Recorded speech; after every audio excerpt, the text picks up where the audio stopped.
Yeah, let's talk about it, man. Knicks over Pistons. Of course, me being the biggest Knicks hater in the world, I was rooting for the Detroit Pistons to win this series. Last night showed again that they just don't have enough, man. Cade Cunningham is running the entire show. And 25, 10, and 10. Cade Cunningham is amazing at just 23 years old. What he's doing in the NBA playoffs, leading a team that was like the year before, like 14-90.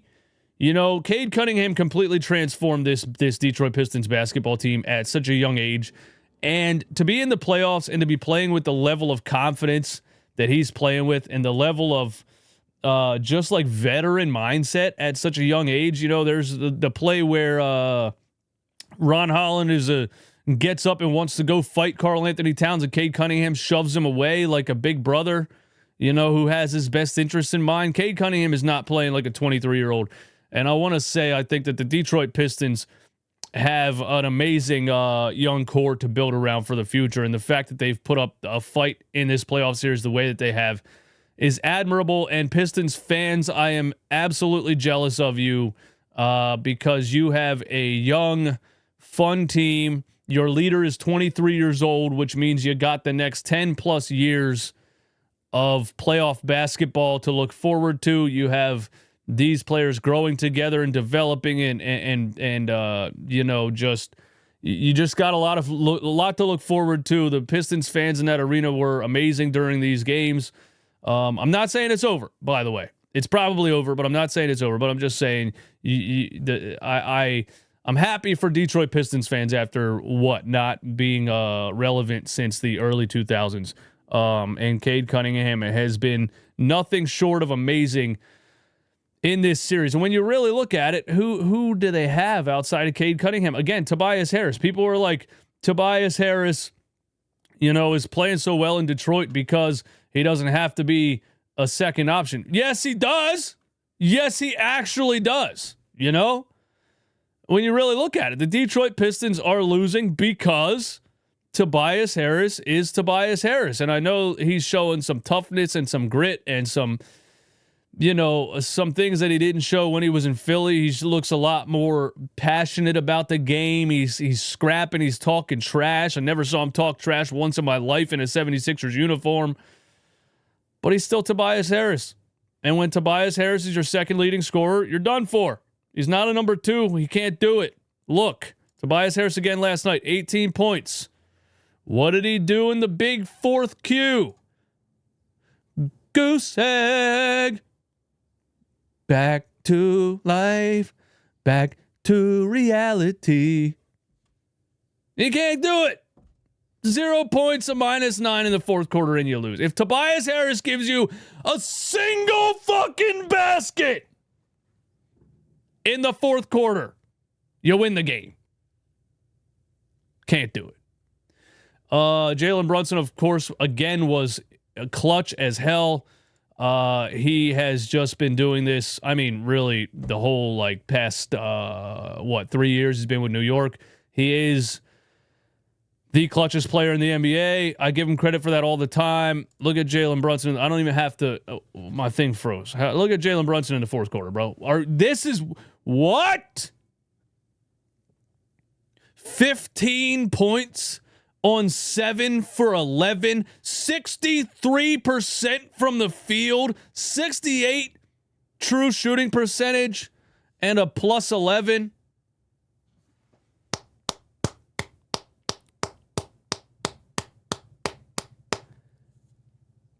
I got to give credit to Jalen Brunson once again. It's the third game in a row, actually, that he's done it, or third game in third of the last 3 of the last 4 games, whatever I'm trying to say. Jalen Brunson was incredible again down the stretch, and he did it again, and the Detroit Pistons have no answer for him. And somebody on NBA, I was listening to NBA radio this morning, and they were talking about that final shot by Cade Cunningham. Cade Cunningham, the 94-93, he gets exactly what he wants on the final possession. One dribble to his left, one-on-one matchup, wide open mid-range jump shot. Could have been a game winner, just missed it. Jalen Brunson doesn't miss that shot. And Cade Cunningham's 23 years old. Jalen Brunson's 29. This is what, this is why you say NBA player prime is 27, 28, 29, 30, 31, except for Joel Embiid. His prime was when he was 25 because he's aging in dog years. Jalen Brunson is in his prime. Jalen Brunson is incredibly clutch, and this is what he does. Cade Cunningham missed a potential game winner. I also want to shout out Karl Anthony Towns. I have, I say what I say about Karl Anthony Towns, about his... Sometimes he disappears. Sometimes physicality gets under his skin. Sometimes he shies away from the physicality of the game and comes off as soft. I thought he was very physical in this game. I thought he didn't back down from hard fouls, and the referees were pretty much letting everybody play football out there this entire game. And Karl Anthony Towns in the fourth quarter also incredibly clutch. 8 points in the fourth, a +8, 3 for 5 from the field. 2 for 2 from 3, 2 massive 3-pointers in crunch time for Karl Anthony Towns. Well, two massive shots in crunch time for Karl Anthony Towns. The one on the baseline, the shimmy fadeaway with the hand in his face over Jalen Duren, who was, again, playing football on him the whole second half. Just did not back down, did not shy away, and to hit that shot with the hand in his face was massive. And then he has like a 30-footer from like the right side top of the key in traffic. I mean, that shot was unbelievable. So the New York Knicks have 2 stars. Detroit Pistons have 1 star who's only 23 years old. At the end of the day, the New York Knicks are going to win the series because of that alone. It is what it is. Detroit fans, though, I'm happy for you, and I'm jealous of you. And now let's talk about the foul in the final play. Wait, here's Tobias Harris talking trash. I forgot about this. Never seen him do this in Philly. He goes right up to Karl Anthony Towns and says, and what? And what? Then you what? Then you what? I don't know what they were talking about, but yeah, I mean, Tobias Harris does. Since when, bro? Since when? Thank you, what? And then he went on to give the Detroit Pistons a very Tobias Harris goose egg in the fourth quarter. And, but yeah. Here's the foul at the end of the play. Now, here's my thought on the foul. Okay, everybody's, the Pistons were robbed. The referees rigged it for the Knicks. The NBA wants the Knicks to win. I don't know how that makes any sense when they haven't won in 50 years. You think the NBA would, help the Knicks win sometime in the past 50 years. But yeah, it's technically a foul.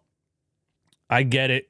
Hardaway pump fakes. He gets Josh Hart to bite on it, and all of the Jalen Brunson lean-in fouls that were called in this series, this should be called a foul. I agree with that, but I'm not like putting everything on that play, right? The Detroit Pistons were up by 11 points in the fourth quarter. They should have won the game. They didn't win the game. Karl Anthony Towns and Jalen Brunson led the New York Knicks back. The Detroit Pistons couldn't answer. They had nothing in crunch time. Cade misses a wide open game winner. Tobias Harris gives you a goose egg in the fourth quarter. Again, when Tim Hardaway Jr. and Dennis Schroeder are 2 of your biggest, your highest scorers on a team, you're going to lose. So this play didn't decide the game. I know Detroit wanted the call, and Hardaway would have hit the shots, and they would have won the game. I still think they're done. I don't think they win the series. But I also want to say this. Officials are human, right? And I really like the way the NBA officials have been officiating these playoffs. I really like the way the officials officiated this game. They allowed a lot of marginal contact, right? Whereas, like, if an offensive player, not this play specifically, I'm talking about the rest of the game, if a player attacks the rim with his head down, a specific play is Karl Anthony Towns driving on Jalen Duren with his head down. Jalen Duren's in good position, right? A lot of contact, no call, and Knicks fans are mad, and Karl Anthony Towns yelling at the officials, but they're allowing a lot of marginal contact. Whereas when the offensive player is making a move and the defender is in good position, there's incidental contact by this guy's playing hard and this guy's playing hard. I love that. I think the NBA should be officiated like that all the time. That's really how FIBA basketball is officiated, right? So what I think is that officials are human.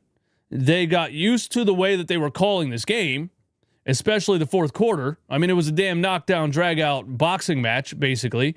And so on the final play, I like the fact that the officials don't want to end the game on a foul call. They don't want the game to end on a blown whistle. That's what I'm used to. Growing up in the late 90s, early 2000s NBA, when it got down to fourth quarter crunch time, you had to put the ball in the hoop. They allowed so much contact at the end because they didn't want a questionable call to decide a game. Now, upon replay and final review and everything, this is not a questionable call. This is a foul. Yes, you're right. It's a foul. But I think the referees calling the game the way that they called it, they get into a zone where they're allowing a little bit more marginal contact. It makes sense that they didn't blow the whistle right there. It does make sense when you watch the whole game. It makes sense that they didn't blow the whistle right there. That's how they were calling basically the whole game. I also think it's sad to say this, but Tim Hardaway Jr. should have sold it a little better. You know, the hesitation and then the kind of jump sideways. If he goes a little more straight up and the ball never even makes it out of his hands, it looks like a tackle, and they probably call it. They should have called it, yes. I understand why Detroit Pistons fans are mad that they didn't call it, but it's how the whole game was officiated, and I don't think that play determined the outcome of the entire game. I think if they called it, the Pistons probably win the game, but I think they lose the series anyway. So my take on it probably isn't what Knicks fans were expecting me to say. They were probably expecting me to come up here and rant and rave about how the NBA is rigged and the Knicks should have lost. I like the game, the way that game was officiated. It was a ton of fun to watch. The better team won the game. The team with more experience and more star power won the game. The game isn't decided on that final buzzer beater shot. And realistically, Tobias Harris got beat by Josh Hart on the rebound. And Cade Cunningham missed a wide open game winner. It is what it is. That's how I feel about it. If Jaden Ivey wasn't hurt, they would beat the Knicks. I think he's better than Cunningham. That dude cooked us earlier this season. Well, he's not better than Cade Cunningham. Cade Cunningham's giving you 30-point triple-doubles. This is a player who's playing point guard at 23 years old, who is controlling the entire game and has changed the Detroit Pistons damn near single-handedly. So I disagree with he's better than Cunningham, but Jaden Ivey was giving us buckets earlier in the year. And yeah, if the Detroit Pistons had Jaden Ivey, that's a second scoring option that would help them out a lot. And they wouldn't be relying on Tobias Harris to give them something in the fourth quarter when he's definitely most likely going to give you 0 when it matters the most. But yeah, I mean, the Detroit Pistons playing without Jaden Ivey is a big blow, and they have a ton to look forward to. But there's my take on that foul, I guess I will say.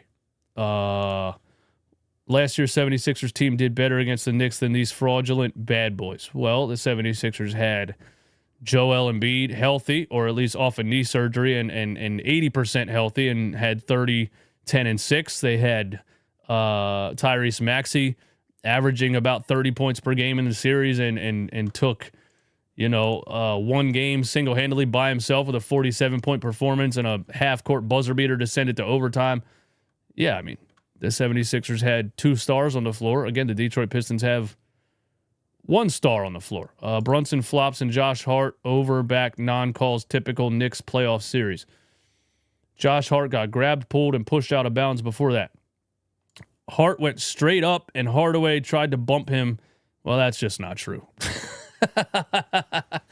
Knicks fans, I'm saying I don't think them not calling that is as insane as Detroit Pistons fans are making it seem.